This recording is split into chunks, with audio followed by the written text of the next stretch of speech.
Salut et bienvenue dans ma cuisine. Donc, je suis dans ma cuisine parce que je m'apprête à faire un gâteau.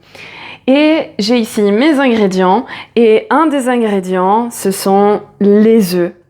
Mais en français, on dit un œuf, mais on dit des œufs. Donc un œuf et des œufs. Il y a 3 raisons qui expliquent ça. La première, qui est tout à fait très sérieuse, c'est que c'est simplement parce que c'est le français. C'est le français et c'est comme ça et c'est tout à fait logique. Are you kidding me? Et le français est très logique. La deuxième raison, c'est que en fait, il faut penser que nous avons un petit de petit. Donc un petit de petit, le voici. Donc en fait, c'est le conte que tous les Américains et les Anglais connaissent. Et donc, plutôt, on va le dessiner d'une façon différente. Donc, imaginons que on dise un petit de petit, un œuf. Donc, un œuf parce qu'il est triste. Et donc, il a besoin de son F parce qu'il est tout seul. Mais quand un petit de petit est avec ses amis, donc on dit des œufs parce qu'il est heureux. Ça rime.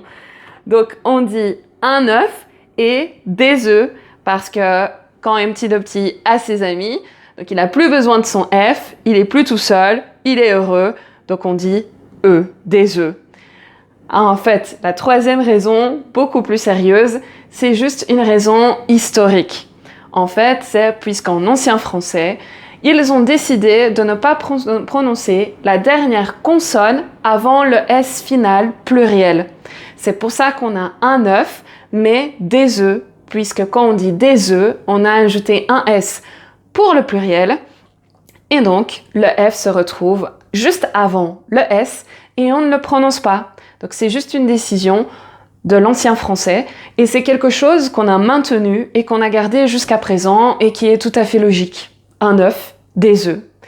Mais il y a aussi beaucoup d'expressions avec un œuf ou des œufs. Et donc, si tu veux les apprendre et si tu veux perfectionner ta prononciation œuf-e, n'hésite pas à t'abonner.